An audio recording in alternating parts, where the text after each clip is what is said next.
Welcome back. Let's start by updating this hour's top stories. Japan's Defense Minister Shinjiro Koizumi pushes back against accusations of Tokyo's so-called new militarism.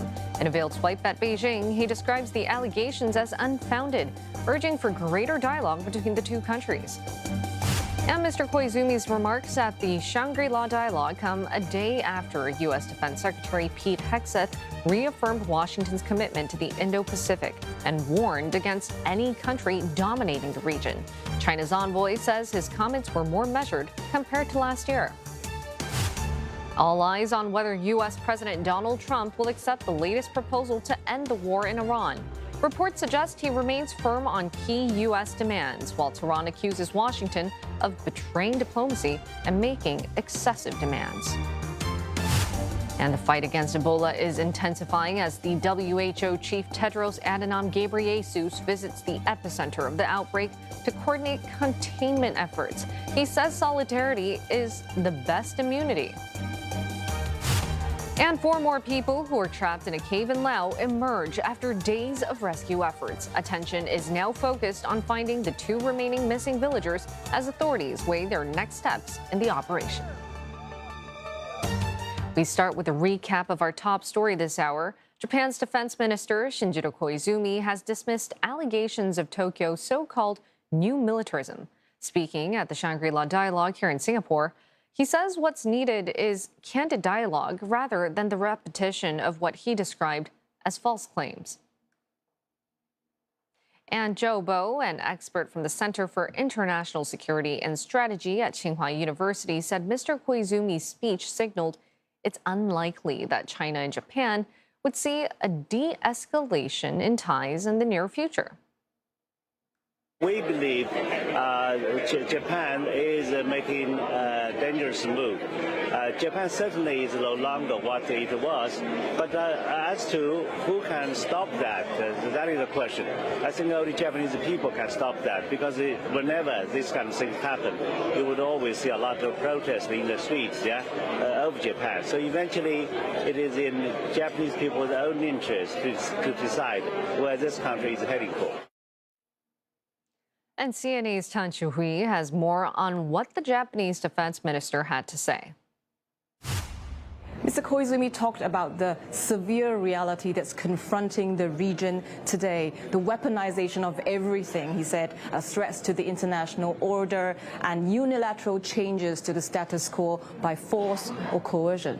He said, he was sad that he could not meet with his Chinese counterpart, Dong Jun, but said that Japan wants dialogue and that the door is always open. But still, he made a pointed jab at China, although he was careful not to name many names. Think about it. There is a country that has a huge arsenal of nuclear weapons and strategic bombers. Japan has neither of such weapons, and yet Japan is labeled new militarism. Isn't it strange? My colleague Chui also spoke on how Mr. Koizumi acknowledged Japan is strengthening its military capabilities.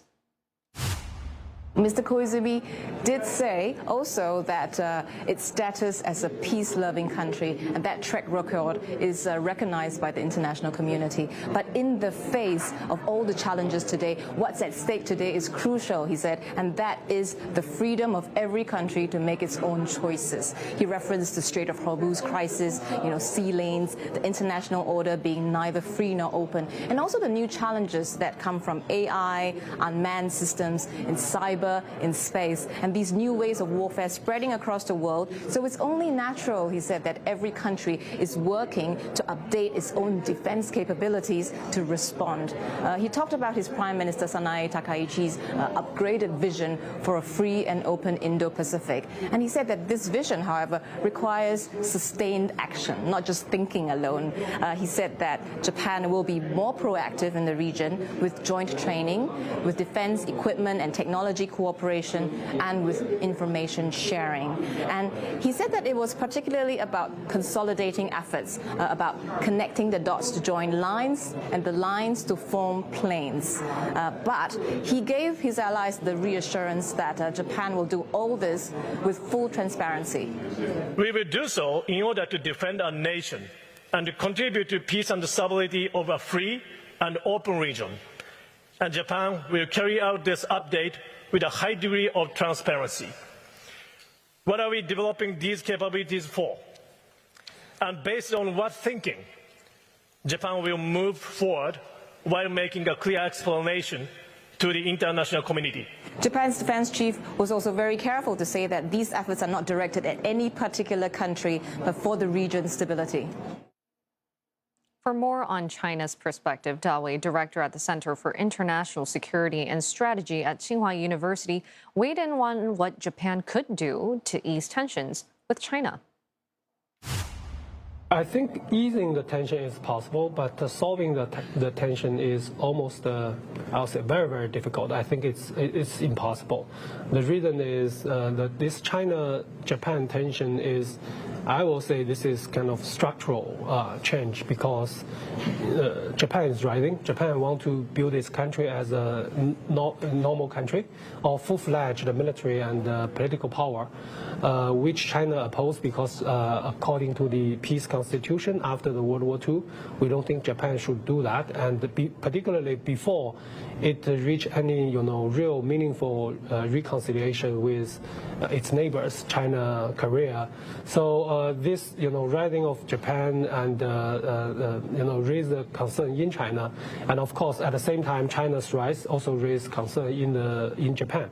So it's hard to solve, but I do think it's in both country and in the region's interest to ease the tension a little bit. My personal view is that in November, China will hold the APEC summit in Shenzhen. There will be a chance that Prime Minister Takaichi may go to Shenzhen, and at least that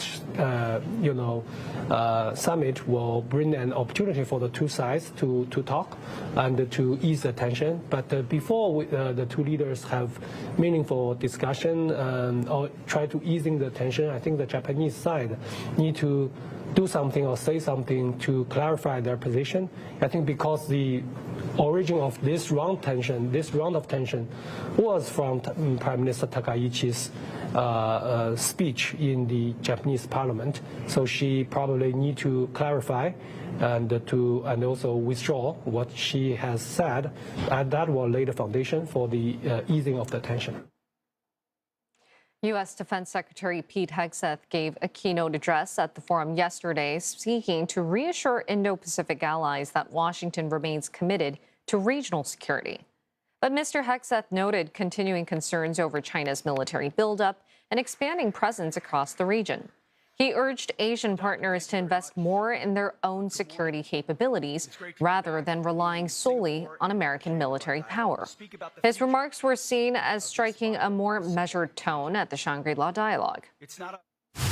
The era of the United States subsidizing the defense of wealthy nations is over. We need partners, not protectorates. We seek alliances built on shared responsibility, not dependency.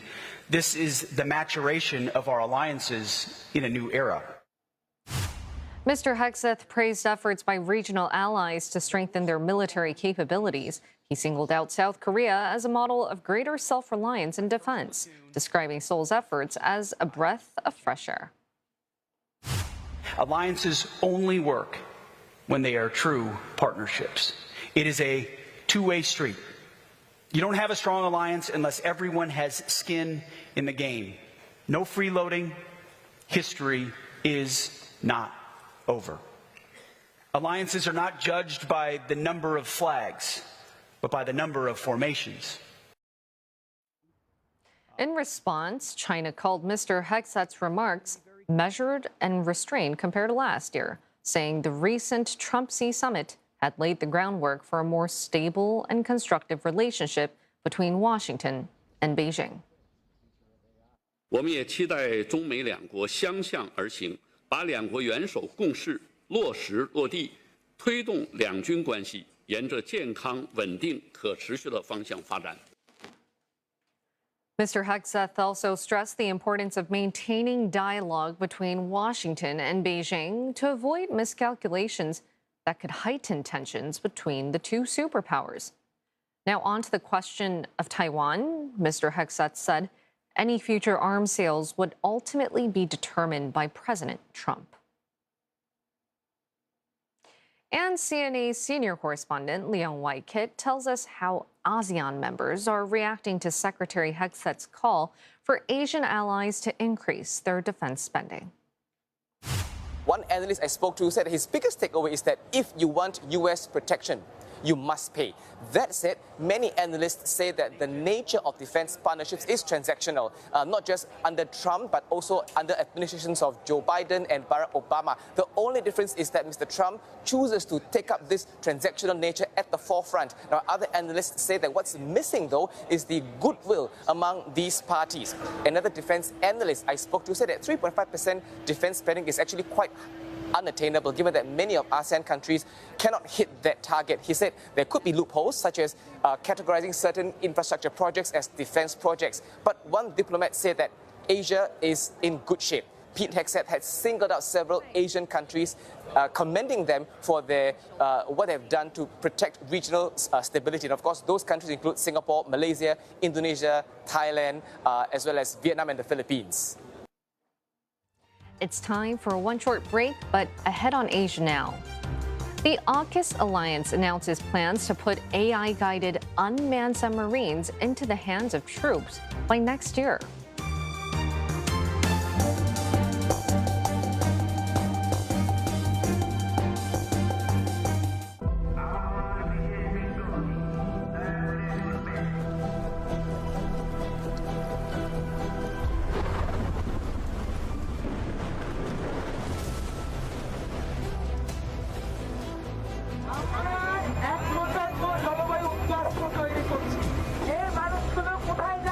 Over the past 30 years, the fishing industry has come smack up against the limits of the planet. Many populations really collapsed or close to collapse. Waktu masuk di dalam udara sport, saya berdoa dulu supaya bisa diberi keselamatan, tidak jatuh dari kuda. 一族の恥やっていう風な感じは僕は思ってしまったんでしたね。37、8年帰ってないので交差してます。日々を少しでもその気持ちが和らいで、明日もねなんかまた生きてみたいなって思ってもらえるような。Friendship is an essential, wonderful part of being a human being. Go out, say hello to people, smile at them, try to have conversations with people. Instagram Teen Accounts. Automatic protections for teenagers with built-in content settings and contact limits, so teenagers only get messages from people they know, not strangers. Instagram Teen Accounts with automatic protections. We're in a chaotic moment. Midnight later tonight here in Thailand, it's too little too late. And I asked whether there's a political element to it. Nobody can exactly tell you why. Look, things are never perfect when you're engaged in politics. Each one doing what each one wants. So what's the United Nations doing amidst this world of supreme chaos? We're pushing for answers every night on Asia Tonight.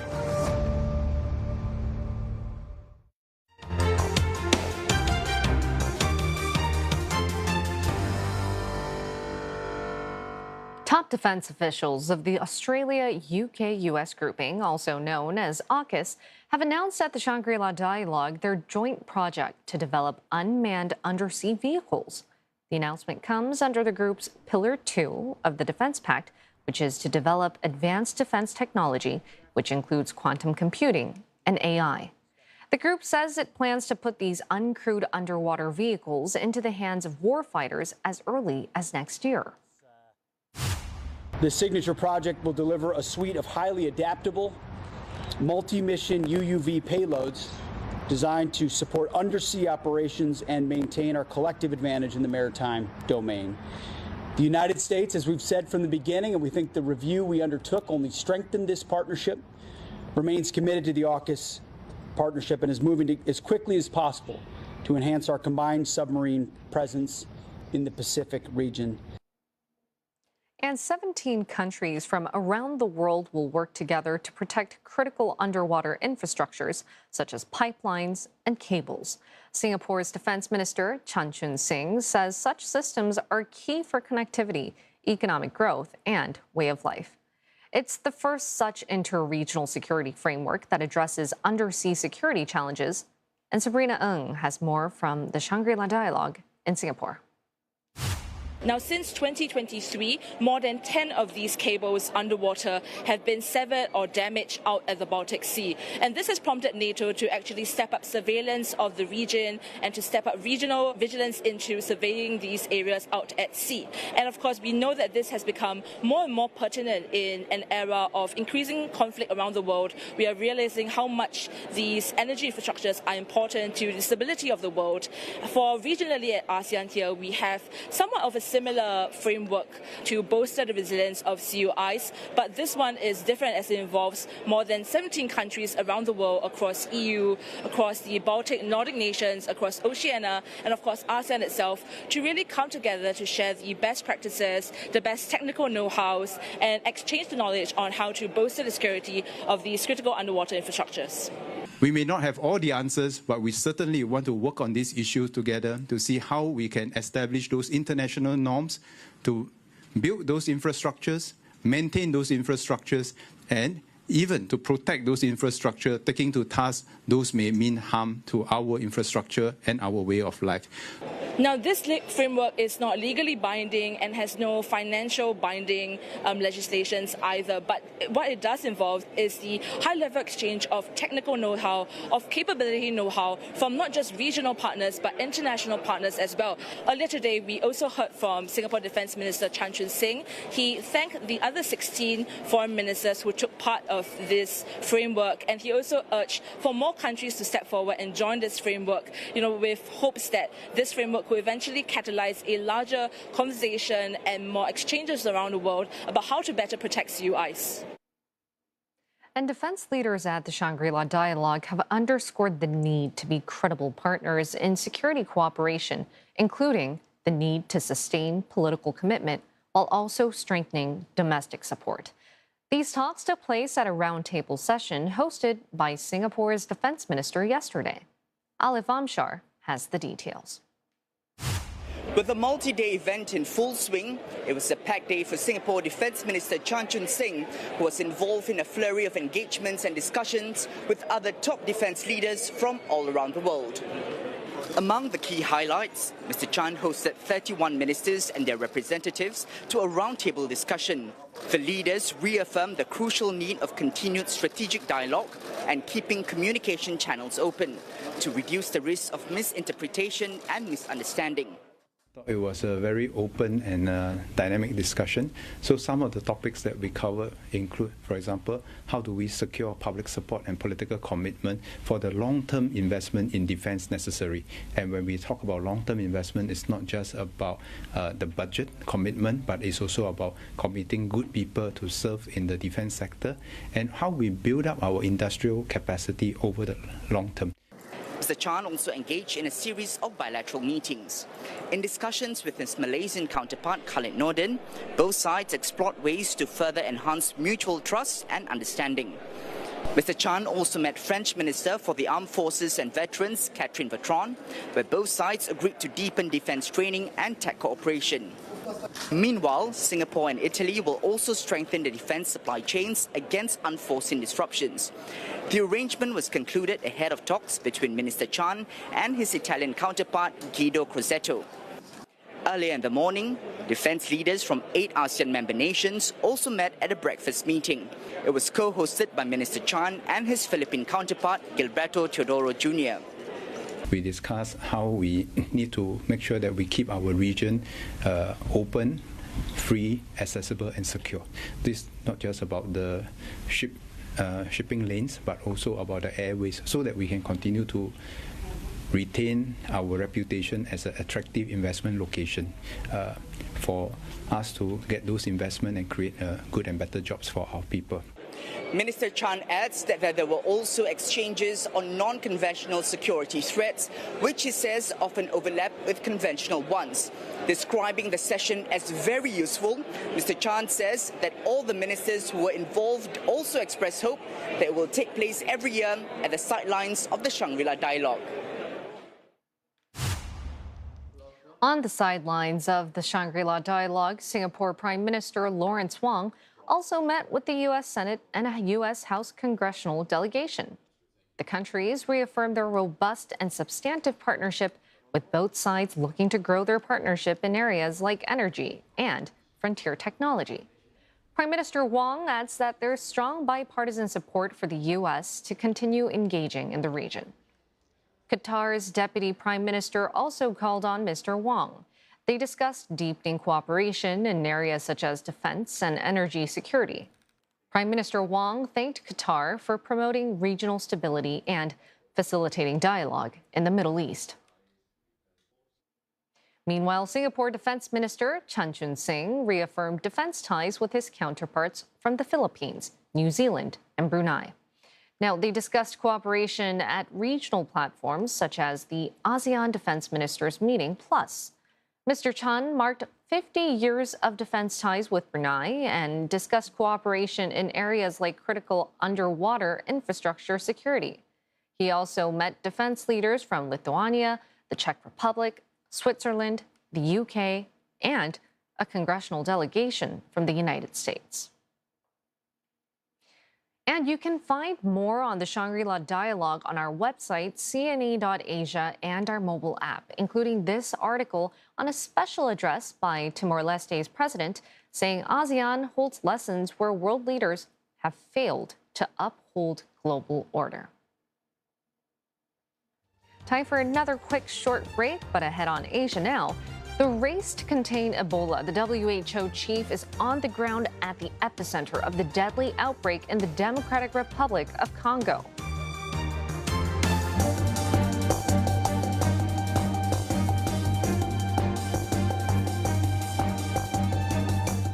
Recognized among the world's best, CNA takes home 22 awards at the World Media Festivals 2026.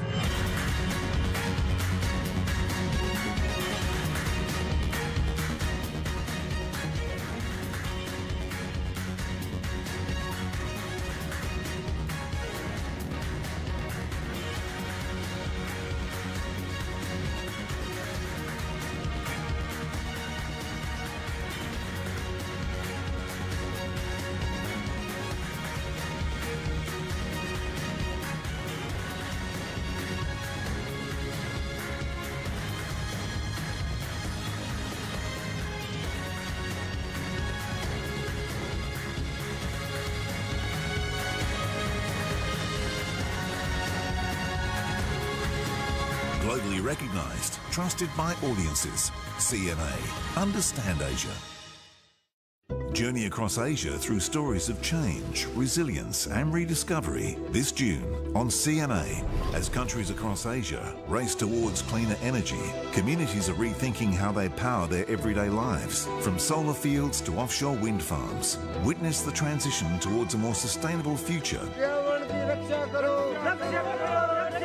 In Power to the People, hikikomori, a growing phenomenon of social withdrawal, is now affecting youths in Singapore. He always hide under the bed, doesn't want to go to school. Follow 4 individuals over 6 months as families search for answers and possible solutions in Shutdown.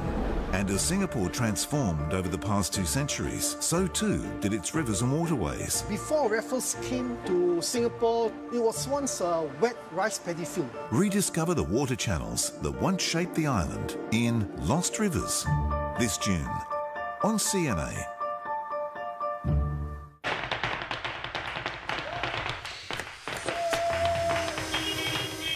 My grandpa was the first one who came to Hong Kong. I'm from Nepal and I live in Lisbon for many years now. I feel that Thai people see me as a part of Landa. Sawadee-ka. Tengo que puedo coger lo bueno de la cultura china y quedármelo, y lo bueno de la cultura española y quedármelo. I can't do anything because I stay in India 10 years. I'm BT. I'm proud of being Filipina, and at the same time, I'm proud of what I achieved here in Barcelona. 지금은 인도에서 거의 가족처럼 함께하고 있습니다. 남이 많은가? Things can coexist together, and that's the beauty of Hong Kong as well. When I lead to the Chennai, I feel like, oh God, I'm home.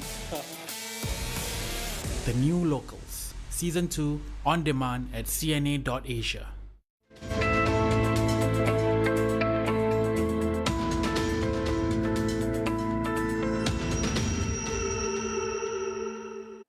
The United States warns it's more capable than of resuming its war with Iran. That is, after President Donald Trump said any peace deal must adhere to his red lines.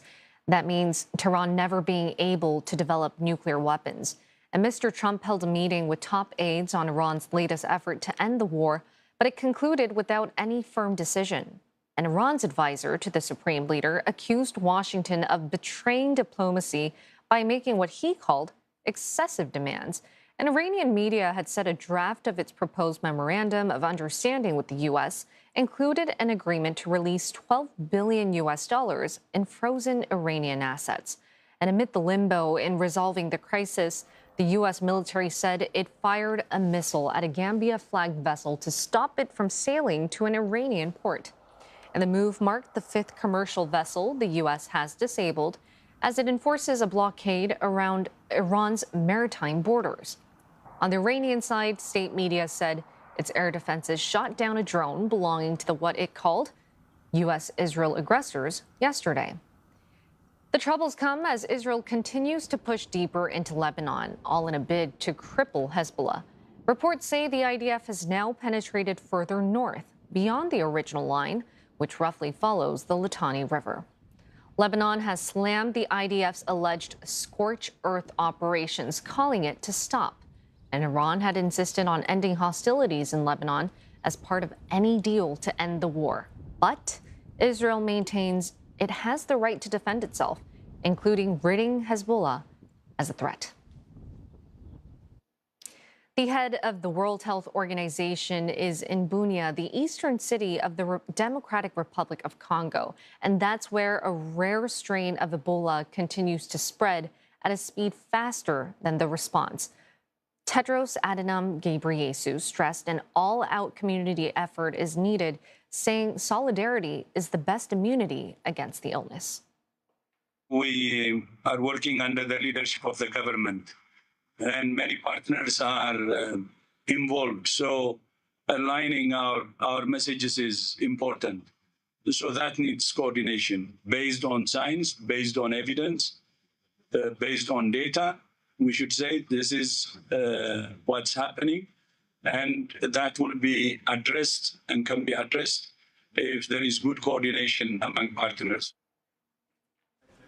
Mr. Ghebreyesus is in the country to coordinate the UN Health Agency's efforts as infections rise with no known treatment for the Bundi-Bujo strain.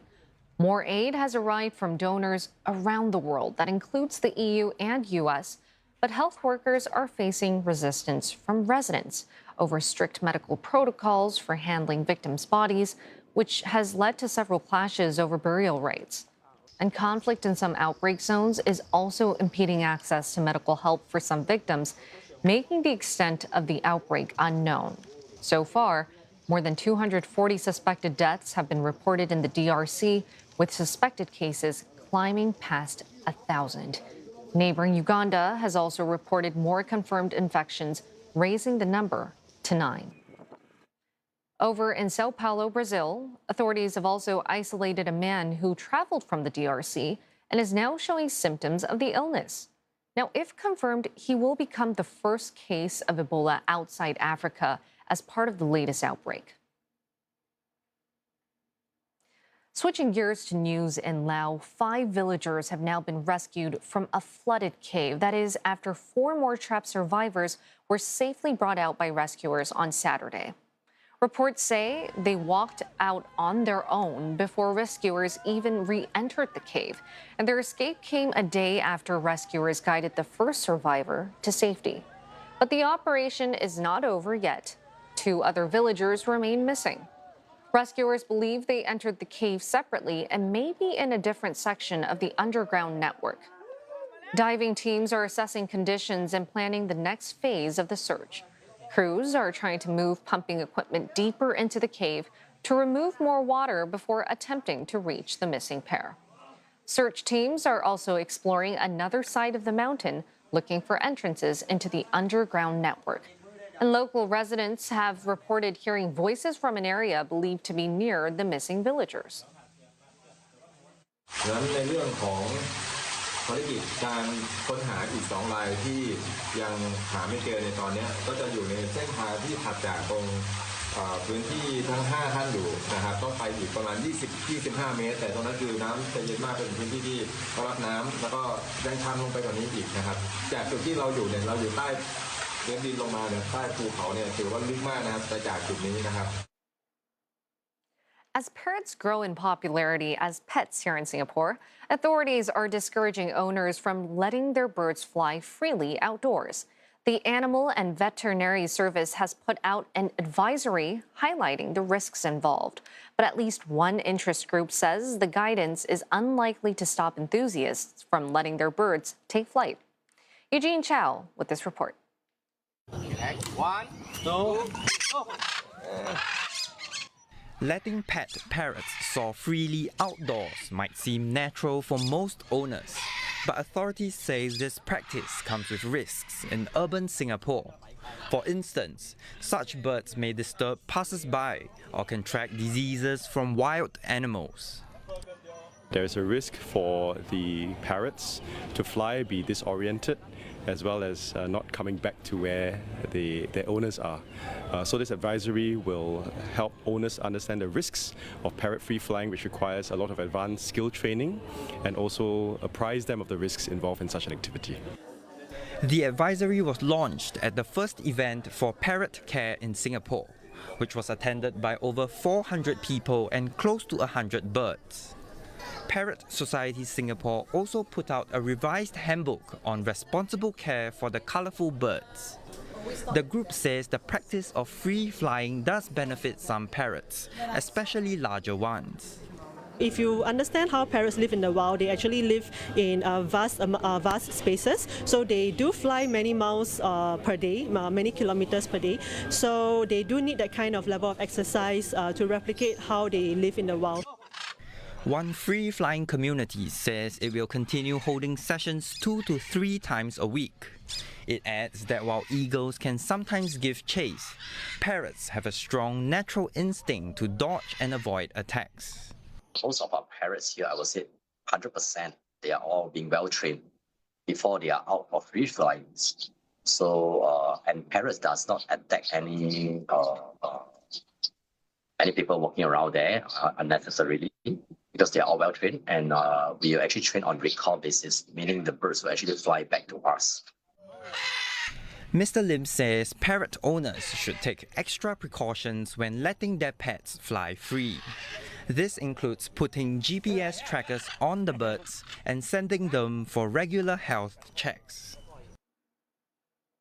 And let's stay in news here in Singapore, where there's now a new institute to deepen research in artificial intelligence, business, finance, and society. It's known as GIFS. The Nanyang Technological University Institute aims to bridge cooperation between academia, industry, and government. It will study how AI and other emerging tech are changing economies, businesses, and society, while identifying the opportunities and risks that come with these rapid developments. The launch is part of NTU Nanyang Business School's 30th anniversary celebrations. And one of the Institute's projects is exploring next-gen virtual simulations of economies, markets, organizations, and digital ecosystems. And another will focus on training AI models and agents for advanced research in areas such as economics, finance, accounting, and information systems. NTU says this aims to strengthen Singapore's position as a trusted, sound, and progressive financial hub. There will be academic outputs, there will be conferences that bring researchers from different fields together. We are very much interested in collaborating with the industry to incubate certain projects to the extent that they can be commercialized or offered as a social public goods for the society. As AI monitors more transactions and behaviors in real time, accountability and fairness matter even more. Automated decisions must be explainable and open to challenge. And there must always be a clear line of accountability behind every AI-driven decision. And that means a person, a process, or an institution that owns the decision. We'll go for a short break, but ahead on Asia now. We'll continue our coverage of Asia's premier security conference, where Singapore's defense minister will share his thoughts on evolving security partnerships in the last plenary session of this year's Shangri-La Dialogue. CNA wins big at the New York Festival's 2026 with an outstanding haul of 16 awards, including 11 gold, 2 silver and 3 bronze.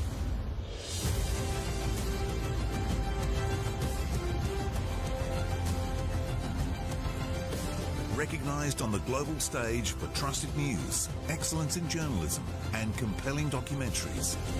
CNA, Understand Asia.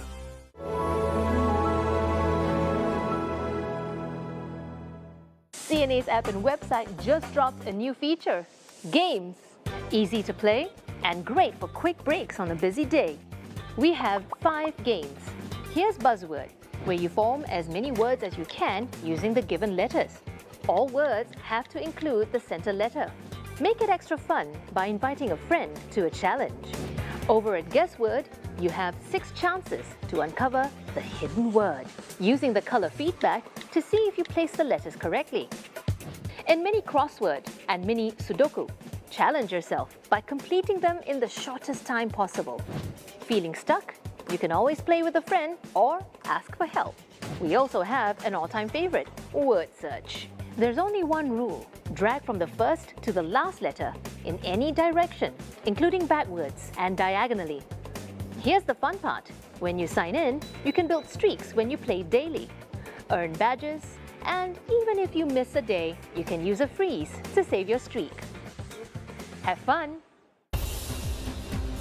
In Singapore and across the region, every story starts on the ground. So we're expecting a high-stakes world that's seeing the global economic growth. From policy to business, we help you understand the changes and their impact.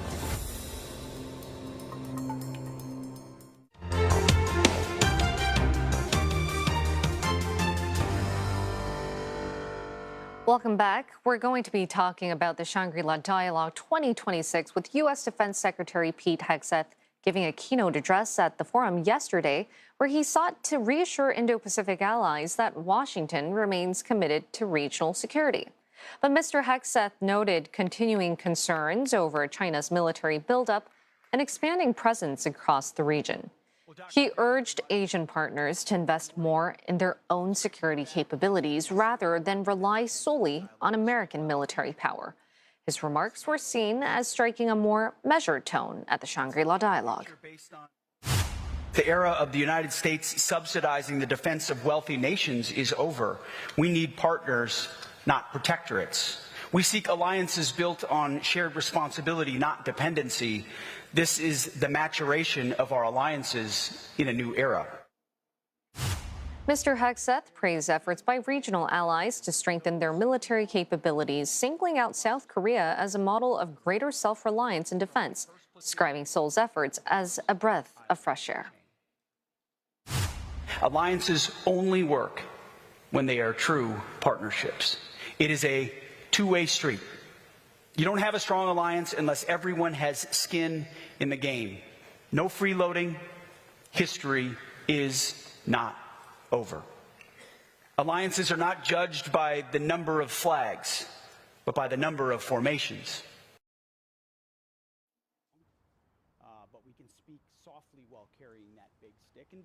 And we will soon go to the Shangri-La Dialogue in Singapore, where Singapore's Defence Minister Chan Chun Sing is set to speak at a session shortly. And this will mark the 6th plenary session, so let's listen in. Of the Shangri-La Dialogue. For over 2 decades, the SLD has provided a valuable opportunity for leaders to speak frankly, listen carefully, and find practical ways to work together to overcome our challenges. It is also an opportunity for us to create new possibilities. And this matters even more today as we meet at a time of heightened instability. Having heard your views over the last few days, I would like to share Singapore's perspective on how the nature of conflict is evolving, how we need to adapt, and what must remain constant.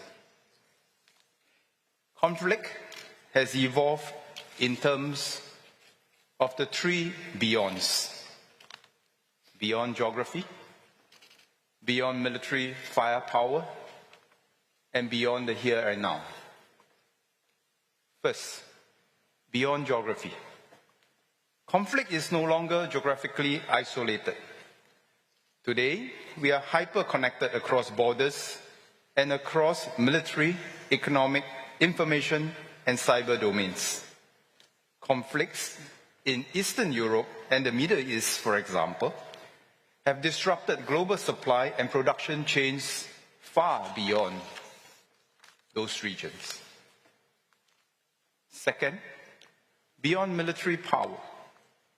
While conventional military conflicts were previously largely defined by military capabilities, today's conflicts reflect the interplay of multiple dimensions of power, from weaponizing economic leverage to contesting narratives to waging lawfare to shape global rules and norms.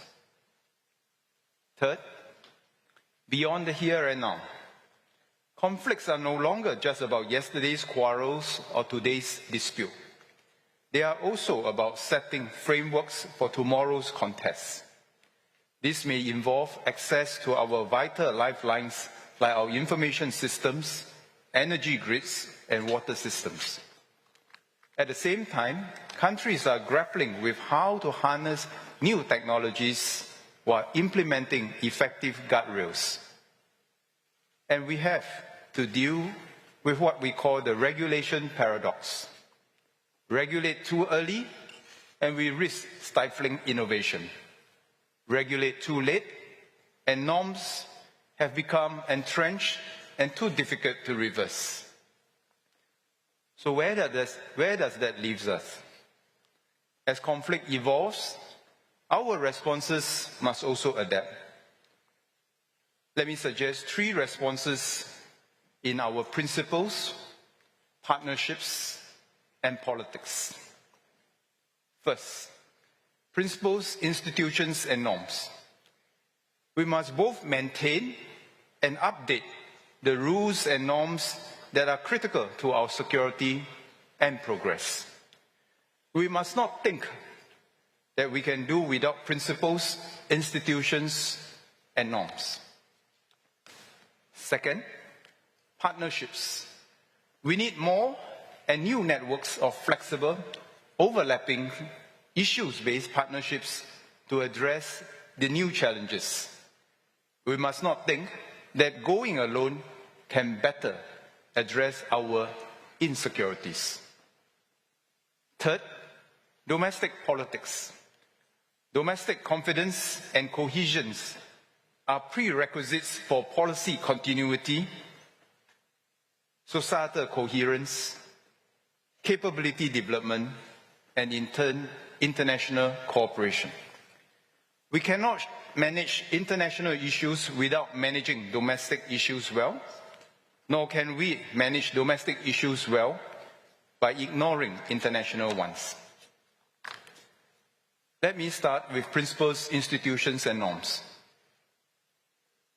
The current system, our current system, is not perfect and needs to be refreshed and aligned with today's realities. But let us not throw the baby out with the bathwater, nor let the perfect be the enemy of the good. The alternative, a world with weak institutions and norms, where every issue and every relationship is viewed through a transactional lens, will leave us all worse off. More beggar thy neighbor policies makes beggars of us all. Heightened uncertainties erode business confidence, deter investments, and ultimately slow growth. All this then shrink the space for domestic politics and international collaboration, stifling growth further. This will soon become a negative spiral. For our nations and economies to thrive, we need stability, predictability, undergirded by rules and norms. Foregoing all these for short-term political gain would undermine our long-term collective security. The rules and norms are especially critical when they are grounded in international law. The UN Convention of the Law of the Sea, or UNCLOS, is one example. It provides clear and firm rules for our maritime activities, including the right of transit passage through critical straits used for international navigation. Keeping our sea lanes open is not just a matter of law, but of enlightened self-interest of all nations. Our survival, trade, and prosperity depend on it. Recent developments in the Straits of Hormuz remind us why such maritime rights matter. Should the right of transit passage be eroded, all countries that depend on maritime connectivity would be worse off. For the sake of global commerce, we must avoid a race to the bottom where states try to price each other out of access to such critical straits.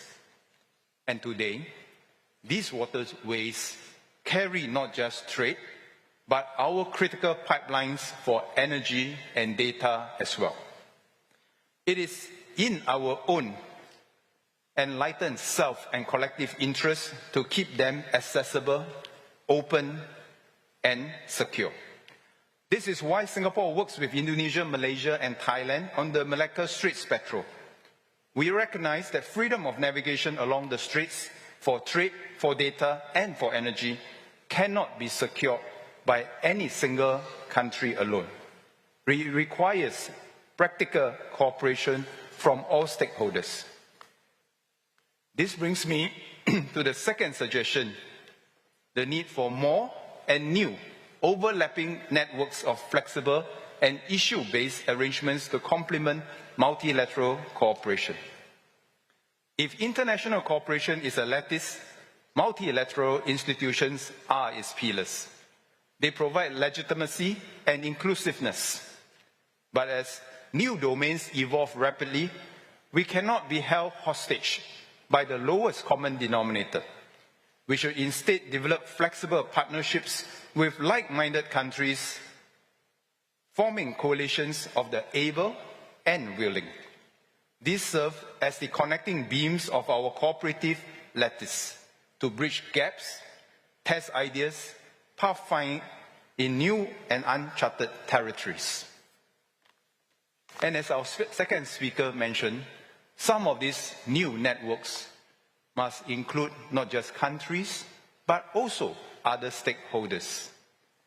With these networks, we can work towards building trust in domains such as cyber and AI. AI offers tremendous opportunities to strengthen national security, but no government wants an uncontrollable AI-enabled weapon system. This is why Singapore has worked with partners like the Netherlands and the Republic of Korea to convene global discussions on military AI governance. In the cyber domain, Singapore launched the ADMM Cyber Security and Information Center of Excellence in 2023. Singapore saw value in building a regional network that translates UN-level norms into practical regional cooperation. ACICE is leading an effort to implement the 11 UN norms on responsible state behavior in cyberspace for ASEAN member states. Beyond cyber and AI, Singapore sees an urgent need to establish guardrails to protect our critical underwater infrastructure. As Australian DPM Richard Miles noted yesterday, subsea cables and pipelines are critical infrastructure underpinning our global connectivity, and their vulnerability is a growing shared concern. These systems span jurisdictions and cannot be secured by any single state alone. This is why Singapore spearheaded the development of the guiding principles for underwater infrastructure defense exchanges, or GUIDE, with like-minded partners. And we launched this yesterday, and we welcome more partners to join us.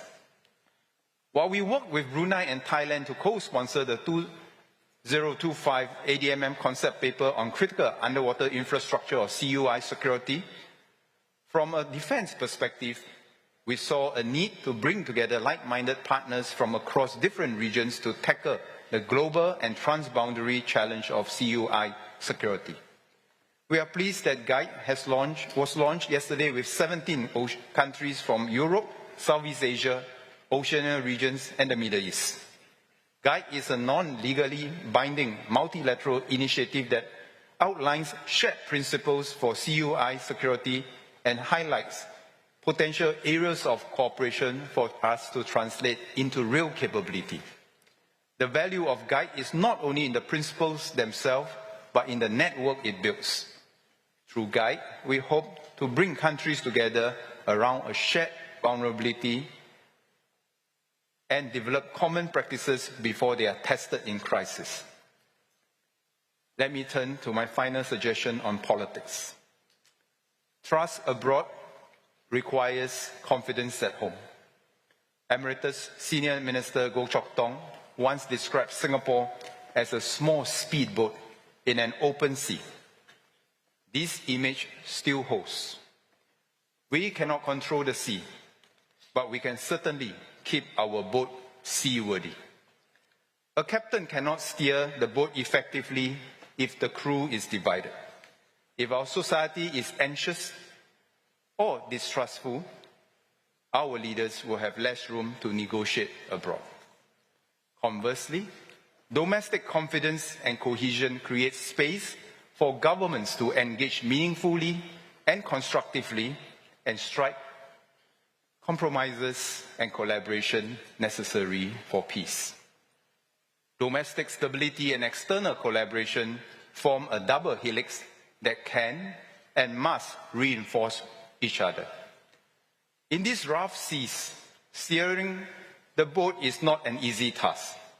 It may be tempting to enact simple, populist solutions to earn domestic short-term support. However, over time, such solutions erode trust, deepen divisions, and leave societies less resilient.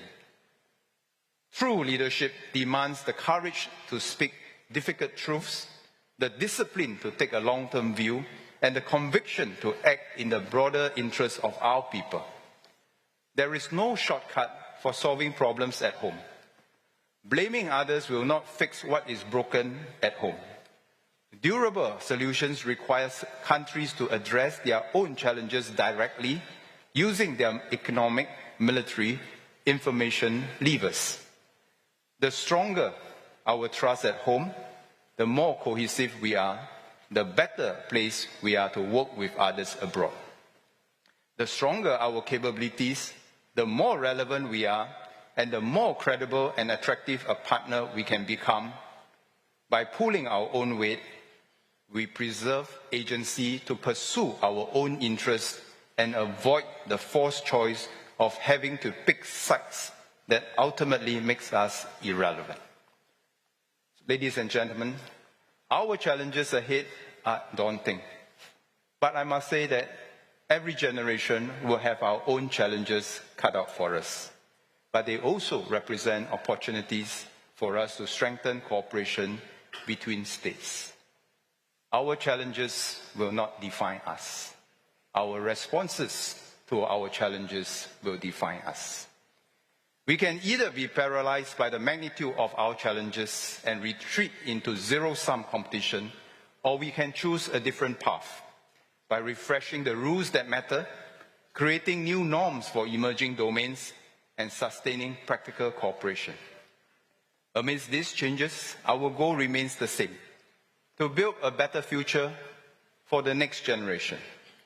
Singapore will continue to do our part to contribute to global stability, and it is in this spirit of encouraging honest dialogue and practical cooperation that we host the SLD every year.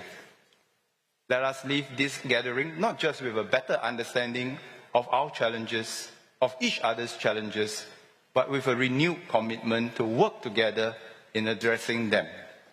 And before I end, I'd like to thank IIS, the staff of Shangri-La Hotel, our security forces and media friends for your hard work behind the scenes. Thank you. I wish you a safe journey home, and we look forward to hosting you once again next year. Thank you very much. And we just heard from Singapore's Defence Minister Chan Chun Sing at the Shangri-La Dialogue, where he set out Singapore's approach to evolving security threats. His key message, security today depends not only on military strength, but also on rules, partnerships, and resilience at home.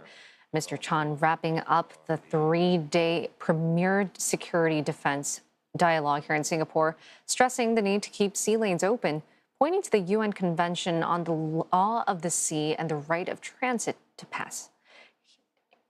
And he also cited the Strait of Malacca as an example of why freedom of navigation matters to Singapore, while warning that instability in critical waterways such as the Strait of Hormuz would affect all countries that depend on maritime connectivity.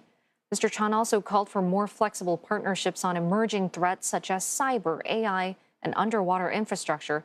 And he also brought the issue back home, saying trust abroad must be matched by trust at home, with national cohesion now a key part of security policy. And thank you for watching our live coverage at the Shangri-La Dialogue 2026. That's it for Asia Now for this hour. But don't forget headlines anytime at CNA.Asia and CNA 93 Radio. Plus, we're on Facebook and YouTube.